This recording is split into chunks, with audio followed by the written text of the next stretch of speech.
शैतान bad impression पैदा करने की कोशिश करता है। तू चर्च में गया, देख तेरे साथ क्या हो गया, तेरी मां ने तुझे छोड़ दिया, तेरे भाई ने तुझे छोड़ दिया। वो बैड इंप्रेशन बहुत छोटा है, जो बरकत आने वाली है वो आसमान भर के है, जो आशीष आने वाली है वो दुनिया भर की है, जो दुख है वो इंच भर का है, पल भर का कलेश है, और महिमा अनंत होगी, तुम और तुम्हारा परिवार उसे हासिल करोगे। आमीन। खड़कने वाला चाहिए, पूरी पंडाल के बाहर जाए। आमीन। हालेलुया। लेकिन विश्वासी आज समझ नहीं पाता। उसे लगता है मैं क्रिश्चियन हूं, मैं कैसे बीमार हो सकता हूं, मैं क्रिश्चियन हूं, मेरे बिजनेस में ट्रबल कैसे हो सकता है, मैं क्रिश्चियन हूं, हमारे घर में यह मुसीबत कैसे आ सकती है। उसे यह नहीं पता कि शैतान तुम्हारा दुश्मन है। यह प्रभु नहीं कर रहा, शैतान कर रहा है, एक बैड इंप्रेशन क्रिएट करने के लिए। एक बैड इंप्रेशन क्रिएट हुआ कि कोई राजा जन्मा है, सब तरफ रोना ही रोना है, बच्चों की लाशें सब कब्रिस्तान की ओर जा रहे हैं, भर भर के दबा रहे हैं, सब रो रहे हैं। कैसा इंप्रेशन क्रिएट करने की कोशिश की। लेकिन एक समय आया जब वो सारी दुनिया जीसस के पीछे, यार 450 करोड़ यीशु मसीह के पीछे हैं। वो आपकी लाइफ में सब कुछ चेंज कर देगा, सब कुछ बदल देगा, सब बदल जाएगा, सब बदल जाएगा। आपकी लाइफ बेहतर के लिए बदलेगा यीशु मसीह के नाम में। आप जब अपनी लाइफ को देखेंगे 10, 15, 20 साल बाद, कहीं ऊपर, कहीं ब्लेस, कहीं अधिक अपने आप को आशीषित देखेंगे यीशु मसीह के नाम। दुनिया की हर बेस्ट पोजीशन आप लोगों के लिए है, और दुनिया का हर बेस्ट देश आपके लिए बना है, दुनिया की हर ब्लेसिंग आपके लिए बेस्ट बनी है यीशु मसीह के नाम में। आमीन। मेरे को आम वाला नहीं चाहिए, अगर तुम्हारी आशीष है तो आमीन खड़कने वाला चाहिए। Hallelujah, hallelujah. मत डरो शैतान से, मत डरो। शैतान एक गलत इंप्रेशन क्रिएट करने की कोशिश करता है। वो फाइटर है, वो फाइट करता है।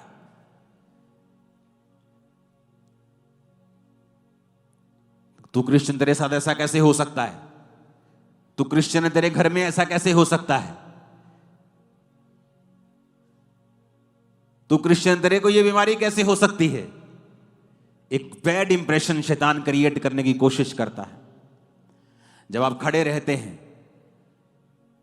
इसलिए वचन कहता है, याकूब कहता है कि जब तुम दुखी हो तो प्रार्थना करो। तो अपने आप को प्रार्थना में दें, खुदा से बात करें, खुदा को कहें कि जो शैतान कर रहा है उसे वो नाश करे और आपको उठाए और खड़ा करे। जब तक अपने आप को आप प्रार्थना में नहीं देंगे और ऐसे ऊपर आंखें करके ताकते रहेंगे, वो आपकी ओर ताकता रहेगा कि कब तू मुंह खोलेगा, और आप उसकी ओर ताकते रहेंगे कि कब तू कृपा करेगा, और परमेश्वर आपकी ओर देखता रहेगा कब तू मुंह खोलेगा और मुझसे मांगेगा और अपना आप तू मुझे देगा। सूर्य के सामने भी जब बादल आता है तो धरती पर छांव हो जाती है। तो इसका मतलब ये नहीं कि सूर्य छुप गया, बादल उसके सामने है। और धर्मी की ज्योति, बाइबल कहती है, उस धर्मी उस ज्योति के समान है जो दोपहर तक परफेक्ट होता जाता है। आपकी ज्योति बढ़ने के लिए आप बढ़ते ही जाएंगे।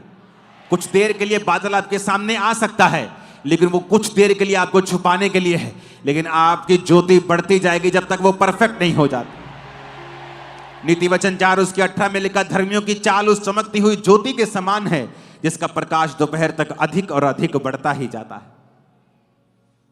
अगर आप धर्मी हैं, चाहे कोई परीक्षा आए, शैतान बैड इंप्रेशन क्रिएट करने की कोशिश करे, शैतान परीक्षाएं देने की कोशिश करे, दुखी करने की कोशिश करे, लेकिन याद रखना आपकी ज्योति बढ़ती ही जाएगी अगर आपने परमेश्वर को नहीं छोड़ा तो। आपने प्रार्थना नहीं छोड़ी, आपने बोना नहीं छोड़ा, आपने वचन नहीं छोड़ा, फास्टिंग नहीं छोड़ी, भवन नहीं छोड़ा, आप संगति नहीं छोड़ी। Hallelujah, hallelujah. कुछ लोग सोचते हैं घर बैठकर संगति अटेंड कर लेंगे, ऑनलाइन आप लोगों के लिए नहीं है। जो चर्च में आ सकते हैं उन लोगों के लिए ऑनलाइन नहीं।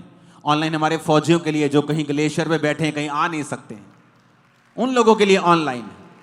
जो कहीं दूर पहाड़ी पर बैठे हैं, आसपास कुछ नहीं है, उन लोगों के लिए ऑनलाइन है। आलसियों के लिए ऑनलाइन चर्च नहीं है। तुम्हारे पास किराया नहीं है तो कमाओ पूरा हफ्ता, खुदा ने तुम्हें हाथ दिए, आंखें, मुंह दिया, कमाओ और कमा कर चर्च जाओ। गरीबी बहाना नहीं है, ये श्राप है, इसे तोड़ो। आपके पास अगर बहाना है आज गरीबी का, कल आप अमीर हो जाओगे और तब भी चर्च नहीं आ पाओगे, क्योंकि आपको कुछ और काम पड़ जाएगा। आपको तोड़ना पड़ेगा ये श्रापों को, तोड़ना पड़ेगा बंधनों को, और अपनी लाइफ में कुछ प्रायोरिटीज रखनी पड़ेंगी कि ये मेरा पहला काम है चर्च जाना, ये मेरा पहला काम है प्रार्थना करना, ये मेरे काम कुछ ऐसे हैं जिनके मामले में मैं कोई कॉम्प्रोमाइज, कोई किसी से समझौता नहीं कर सकता हूं। हमारी लाइफ में परमेश्वर पहले स्थान पे नहीं है, इसलिए शैतान आता है और गेम्स खेलने की कोशिश करता है। ऊंची आवाज में हालेलुया बोलो जरा।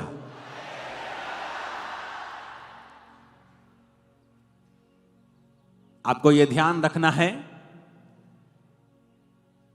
अगर आप बढ़ते बढ़ते रुक गए हैं ये तो भी सही नहीं, क्योंकि आपको हमेशा धर्मी की चाल उस चमकती हुई ज्योति के समान है जिसका प्रकाश दोपहर तक, जब तक सूर्य शिखर तक नहीं पहुंचता, वो सुबह से लेके तड़के से लेके उस दोपहर तक बढ़ता ही जाता है। लेकिन धर्मी जब तक अपनी पूरी कॉलिंग परफेक्शन में नहीं आता, उसकी ज्योति बढ़ती ही जाएगी। ये हमारी कॉल है बढ़ना, हमारी कॉल है चमकना। आज से आपके बच्चे और आप चमकेंगे, और इतना चमकेंगे शैतान की आंखें अंधी कर देंगे आपकी चमक से। आमीन। ऊंचा ये आशीष हमारी है चर्च। खुदावंद आपको ब्लेस करता है जब आप ऐसे समयों में भी खुदावंद की प्रेज करते हैं। आप जानते हैं बहुत से लोग अपनी लाइफ में श्रापित क्यों हैं? क्योंकि उन्होंने अपने चरित्र से परमेश्वर के नाम की बदनामी की है। आज जब कोई रेप करता है, बदनामी करता है परमेश्वर की, अपने चरित्र से हटकर काम करता है, तो लोग ये नहीं कहते ये पादरी, लोग बोलते क्रिश्चियनिटी पे अटैक करते हैं। जब वो पादरी कहते हैं तो सब पादरियों की लिस्ट में सब आते हैं, और एक गलत व्यक्ति की वजह से सब लोगों पे उंगली उठाई जाती है। जब एक फेक निकलता है तो लोग सबको फेक समझते हैं। इसलिए मैं कहता हूं पर्सनल जिम्मेवारी लो खुदाबंद की, कि परमेश्वर मैं तुझे फेल नहीं करूंगा, मैं अपने जीवन में इस तरह से चलूंगा कि मैं तेरे वचन को पूरी तरह से कंप्लीट करूंगा। और ऐसे लोगों को बिल्कुल शर्म भी नहीं, क्योंकि शर्म तो है ही नहीं। अगर होती तो इतने गलत काम कभी भी ना होते। अगर आपने नशा छोड़ा है और आपने टेस्टिमनी दी है, उस टेस्टिमनी को बना के रखें। आप प्रभु को फेल कैसे कर सकते हैं? आप जब उस गवाही को देते रहेंगे, परमेश्वर एक बड़ी गवाही आपकी लाइफ में देगा। और ऐसा ही होता है, आप जो आपके पास है आप उसे बोते हैं, परमेश्वर आपको वापस करता है। हालेलुया। और यही मकसद आपका चर्च में आने का है। आज आपने प्रोफेटिक वर्ड को सुना, आपको उसके लिए प्रार्थना करनी है। आज आपने अपने पास्टर के लिए प्रार्थना करनी है, अपने चर्च के लिए प्रार्थना करनी है, अपने अगुओं के लिए प्रार्थना। आपको प्रार्थना करते रहना। आपको मालूम होगा कि मुझे प्रार्थना करते रहना, क्योंकि मुझे ये चीज बोली गई है। आप सिर्फ प्रभु के भवन में आशीष लेने के लिए नहीं आए हो, आप सुनने के लिए भी आए हो कि परमेश्वर क्या चाहता है, आने वाले समय में परमेश्वर का क्या प्लान है, और मुझे किस तरह से प्रार्थना करनी है, और अपने पर्सनल जीवन में भी किस तरह से चलना है। आप सेम नहीं है यीशु मसीह के नाम में। मैंने कहा आप सेम नहीं है यीशु मसीह के नाम में। Hallelujah, hallelujah.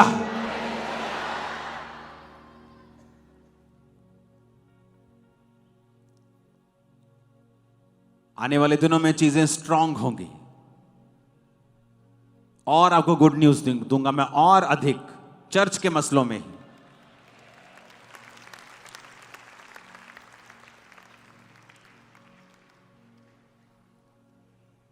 बहुत स्ट्रांग सिस्टम में बनाने वाला हूं।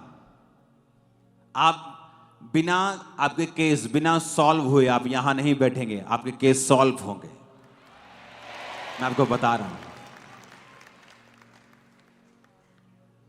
आप मत सोचो कि यहां लाखों लोग बैठे हैं तो मेरे को आपका मालूम नहीं। आप ट्यूसडे काउंसलिंग पे आते हैं, आप चाहे मुंह से ऐसे ही कह दें कि मुझे पापा से मिलना है, आपकी शक्ल सीधा मेरे मोबाइल पे पॉपअप होती है, पटक। ये आदमी मिलना चाहता है। तो मत सोचो कि आप लाखों हैं तो आपकी केयर नहीं। एक और टीम मैं तैयार कर रहा हूं, इसी साल मैं आपको वो दे दूंगा। मैं आपको बता रहा हूं, माइक्रो टाइटनिंग करूंगा, माइक्रो, छोटा छोटा भी मैं आपको बता रहा हूं। स्मॉल स्मॉल चीजों में भी मैं आपको अगुवाई करूंगा। ऐसा कुछ नहीं होगा कि आप शायद भीड़ में हैं, ऐसा कुछ नहीं है। बस आपको सिस्टम के नीचे आना होगा। अगर आप सिस्टम के बाहर हैं, आपका मेंबरशिप कार्ड नहीं है, आप सिस्टम के बाहर हैं, फिर तो अलग चीज है। फिर तो आप अपनी रूल्स के रेगुलेशंस के अंडर नहीं, तो हम भी फिर आपके लिए कुछ नहीं कर पाएंगे। लेकिन अगर आप सिस्टम के नीचे हैं, आप इंस्ट्रक्शंस को फॉलो कर रहे हैं, आप सेम नहीं हैं। हालेलुया। आप तैयार हो जीसस में चलने के लिए, बिना किसी शिकायत के चलने के लिए? जब आपको यह मालूम हो गया कि क्यों जीसस पैदा होते ही इतने बच्चे मर जाते हैं और रोना पीटना शुरू हो जाता है, क्योंकि शैतान गलत इंप्रेशन क्रिएट करने की कोशिश कर रहा है। अब आपको मालूम होगा कि अगर कुछ बैड घटता है तो ये शैतान कुछ ऐसा इंप्रेशन क्रिएट करने की कोशिश कर रहा है कि हम जीसस को एक नेगेटिव आंखों से देखें और उसका काम फिर पूरा हो जाए। हालेलुया। अगर आप रियल क्रिश्चियन हैं, अपने आप को प्रार्थना में दे दीजिए। सवाल हैं आपके मन में बहुत से, जीसस के पास जाइए, घुटनों पे आइए, जाइए रूम में और उससे बात कीजिए। वो आपके सवालों से नाराज होने वाला नहीं है। गिदौन ने सवाल किया, कहते हे शूरवीर सूरमा, यहोवा तेरे संग है। कहता ले, अगर यहोवा मेरे संग है, हमारे संग है, तो हमारी ऐसी हालत होती? सवाल जवाब करना गलत नहीं है। मूसा परमेश्वर के पास जाके बोलता है कि प्रभु तूने मुझे उनके पास भेजा, अब राजा ने कहा है पराली भी तुम लाओगे, पुआल भी तुम लाओगे, ईंटें भी ज्यादा बनाओगे, तूने उनका कुछ छुटकारा नहीं किया। क्यों ऐसा किया? वो भी सवाल करता है। ये अलग प्रकार के सवाल हैं। ये उस तरह के सवाल हैं कि मैं तेरे घर का मेंबर हूं, मैं तेरा ही बेटा हूं, मर जाऊंगा लेकिन यहां से हटने वाला नहीं हूं। फिर आप जब सवाल करते हैं, आपके मन में बैकस्लाइड जाने का कोई कारण, कोई प्लान नहीं है, तो फिर आप सवाल करते हैं और आपको करना चाहिए सवाल। लेकिन वो शिकायत भरे लहजे में कम, लेकिन एक मीडिएटर, एक मध्यस्था की प्रार्थना के विचोले की तरह वो ज्यादा होते हैं। कितने मेरी बातों को समझ रहे हैं? गिदौन कहता, प्रभु अगर तुम हमारे संग है तो हमारी ऐसी हालत होती क्या? जाइए अपने सवालों को परमेश्वर के सामने रखें, प्रभु ऐसा क्यों है, ऐसा क्यों है, ऐसा क्यों है, और फिर प्रार्थना करें, प्रार्थना करें। पवित्र आत्मा को कहें कि वो आपको समझाए, वो बाइबल पढ़ें, आपको परमेश्वर का आत्मा सिखाएगा। हो सकता है मेरे मुंह से कुछ ऐसी बात निकले आपको समझ आ जाए, बाइबल में से कुछ ऐसा पढ़े समझ आ जाए, पवित्र आत्मा आपको डायरेक्ट समझा दे। बाजार में चलते चलते पवित्र आत्मा आपसे बात करे, किसी बच्चे के बीच से पवित्र आत्मा आपसे बात करे, टीवी देखते भी पवित्र आत्मा आपको बात कर सकता है। मैं आपको बता रहा हूं, आप न्यूज सुन रहे लेकिन पवित्र आत्मा आपसे बात कर रहा है आपके विषय में, जो आपने सवाल प्रभु से अंदर पूछा था, परमेश्वर आपके कानों में बात करना शुरू कर देंगे। करके देखें परमेश्वर के साथ। अपने सवालों को दिल में मत रखें और उनको अविश्वास पैदा करने का मौका ना दें, बल्कि उन्हें परमेश्वर के सामने लेके जाएं, प्रभु के सामने उन्हें लेके जाएं और प्रार्थना करें। अपने आप को प्रेयर्स में, फास्टिंग में दे दें पूरी तरह से। बहुत से लोगों की लाइफ में काम नहीं हो रहा, प्रार्थना की कमी, सवाल हैं लेकिन प्रेयर नहीं, फास्टिंग नहीं है, कभी बोया नहीं, कभी टाइथ नहीं, कभी स्पेशल सीड नहीं, प्रेयर नहीं, फास्टिंग नहीं, चर्च के किसी काम में हिस्सा नहीं, तो आप एक एक्टिव मेंबर नहीं हैं। आप प्रभु के घर में लगाए जाते हैं, रोपे जाते हैं, वहीं बोए जाते हैं और वहीं बढ़ते हैं। अगर आप लगाए नहीं गए हैं प्रॉपर, कभी इधर कभी उधर कभी उधर, आपका कोई कुछ नहीं कर सकता। हालेलुया। बाइबल कहती, परमेश्वर एक एग्जाम्पल आपको देता है। पौलुस, पतरस, उसने कहा एक एग्जाम्पल की तरह प्रेरितों को फॉलो करो। वो कोई भी हो सकता है, एक व्यक्ति को पकड़ो, उसकी लाइफ को फॉलो करो, पूरी तरह से जुड़ जाओ उस मिनिस्ट्री के साथ, फिर देखो परमेश्वर कितने काम करता है। आज प्रॉब्लम क्या है? उसको भी सुनना है, इसको भी सुनना है, इसको भी सुनना है, इसको भी सुनना है, और रहना किसी का नहीं है। वो एक आत्मिक व्यभिचार है। आदमी कहीं का नहीं पहुंचता, कोई व्यक्ति उसे ड्यूटी नहीं देता, कुछ काम परमेश्वर उसे ढंग का देता नहीं, क्योंकि अगर परमेश्वर आपको काम ढंग का देगा, आप 10 लोगों को सुनते, आप उसी चर्च में कंफ्यूजन पैदा कर देंगे और आसपास के लोगों को भी कंफ्यूज कर देंगे। तो परमेश्वर कहता है पहले मन बनाओ, किसको फॉलो करना है, मन बनाकर फिर उसी चीज को फॉलो करो, उसी मिनिस्ट्री के सारे रूल्स फॉलो करो, वहीं बोना है, प्रार्थना करनी है, सिस्टम समझना है, सेवकाई में आना है। देखो फिर क्या होता है। अलग मसा काम करेगा आपके लाइफ में, पहले कभी नहीं किया, अलग काम करेगा। एक अलग ग्रेस देखिए मैंने उन लोगों के ऊपर जो अपने पास्टर से अत्यधिक प्यार करते हैं, प्रभु से भी करते हैं, सबसे पहले प्रभु से करते हैं, लेकिन अपने पास्टर से भी करते हैं। हालेलुया, ऊंची आवाज में बोलो जरा हालेलुया।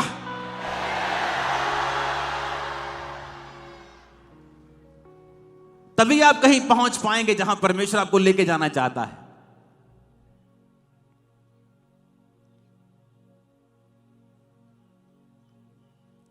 आमीन। बहुत बड़े बड़े काम करने हैं, अभी शुरुआत हुई है, अभी तो बहुत बड़े बड़े। मुझे ऐसा लग रहा है कि मैं अभी एक मिशन को स्टार्ट करूंगा। ये मेरे चंद से लोग बैठे हैं जिनसे मैं बात कर रहा हूं कि अभी हमें कुछ करना है, आप मेरी टीम का हिस्सा हो और एक बड़ा काम हमें करना। Hallelujah, hallelujah. तैयार हो? घबराओगे तो नहीं? जब शैतान कुछ करने की कोशिश करेगा घबराओगे तो नहीं? सवाल तो नहीं करोगे फालतू के? सवाल तुम करोगे लेकिन फालतू के नहीं। जाओ प्रभु जब मेरी कमेटी ना निकली ना, मैं तेन मरना ही छोड़ देना। ऐसे विश्वासी भी देखे हैं मैंने। हालेलुया। उन्होंने लगा प्रभु हैं तो मैंने मरना छोड़ देना। उसको कोई फर्क नहीं। उसको श्रापित करोगे खुद श्रापित होगे, उसको ब्लेस करोगे खुद ब्लेस होगे। और ऐसे ही उसके लोग हैं। हालेलुया। ना तो लोगों की प्रेज से ज्यादा फूलो, ना ही उनके विरोध से डरो। ये च्युइंग गम की तरह है, चबाओ और थूक दो, अंदर निकलने का नहीं। हालेलुया। चाहे वो प्रशंसा हो चाहे वो विरोध हो।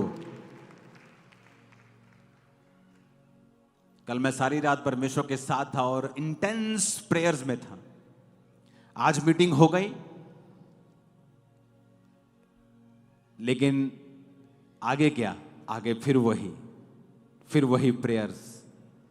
पिछले संडे के मस्से से अगला संडे मत चलाओ, पिछली रेवलेशन से अगला थर्सडे मत चलाओ, इसलिए लोग आपकी चर्च में बोर हो जाते हैं।